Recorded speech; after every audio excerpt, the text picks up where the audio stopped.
संभल के चंदौसी में मिली रानी की बावड़ी में खुदाई का काम तेजी से जारी है। यहाँ मशीनों से खुदाई नहीं की जा रही है बल्कि इंसानों द्वारा हो रही है खुदाई। इसकी वजह है कि खुदाई में किसी भी दीवार को कोई हानि न पहुंचे। इस बीच नगर पालिका के अधिकारी ने क्या कुछ कहा, सुनिए।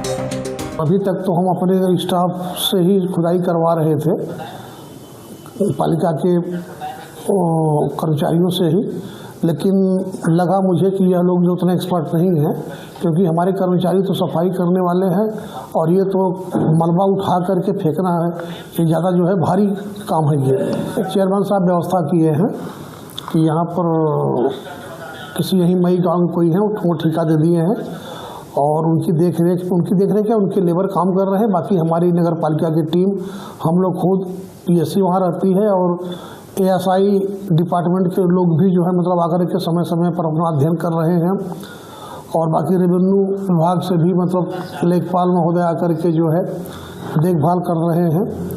तो इस तरीके से हम लोग का ये आज सिलसिला 10वां दिन तक चला और अभी भी जारी रहेगा। थोड़ा सा टाइम इसलिए लग रहा है कि ऊपर तो हम मिट्टी उठा लिए, अब नीचे जो है पक्का स्ट्रक्चर है, उन्हें अगर हम मशीन, ट्रैक्टर जैसे भी कुछ भी लगाते हैं तो वो डैमेज, क्षतिग्रस्त हो सकते हैं। तो जिनको सेफ रखने के कारण हम लोग जो है लेबर से ही मैन्युअली जो है फावड़ा से खोद करके और तसले में जो है उसको उठा करके बाहर आ रहा है, फिर बाहर से जो ट्रैक्टर पर लोड होकर के अन्यत्र जगह जा रहा है, डंप हो रहा है। तो इस तरीके से टाइम टेकर है। और अभी आज जैसा कि खुदाई में आज दूसरा तल का भी पता चला और यहाँ के लोग बाग बता रहे हैं कि इसमें तीसरा तल भी है। तो वो तो जैसे जैसे खुदाई करने आगे बढ़ते जाएंगे वैसे वैसे पता चलता जाएगा। अब ये खुदाई पूर्ण होने के बाद ही कहा जा सकता है कि कब तक चलेगा, क्या होगा, वरना अभी कुछ अनुमान लगाना उचित नहीं है।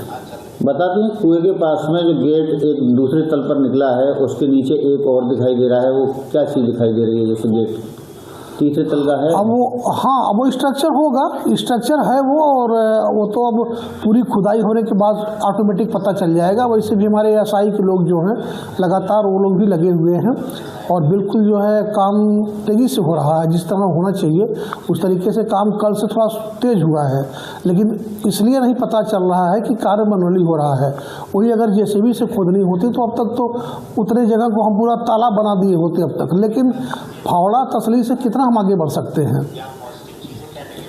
बिल्डिंग जो नीचे की निकल रही है इसकी बावड़ी की, वो कोई ऐसी क्षतिग्रस्त तो नहीं निकल रही है जिससे कि कोई हादसे की उम्मीद हुई? नहीं, हादसे की उम्मीद नहीं है, लेकिन फिर भी हमने आज बोल दिया है कि जितने का यहाँ पर ये कर्मी लगे हैं मिट्टी का मलबा उठा करके बाहर फेंकने के लिए, वो सभी अगर नीचे जा रहे हैं तो कम से कम हेलमेट पहन के जाएं। हमारे विभाग में जो कर्मचारियों को हेलमेट बांटे जाते हैं तो इसे हेलमेट हमारे पास और जो एक्स्ट्रा है तो वो हेलमेट पहन के नीचे जाएंगे तो सपोज दैट अगर कोई अनहैप्पीनेस कुछ होता है तो सर सुरक्षित रहेगा तो सुरक्षित वो रहेंगे। और बाकी और जो सावधानियां हैं देखते परखते इसलिए धीरे धीरे कार्य हो रहा है, इसी के नाते कि कोई जनहानि न होने पावे।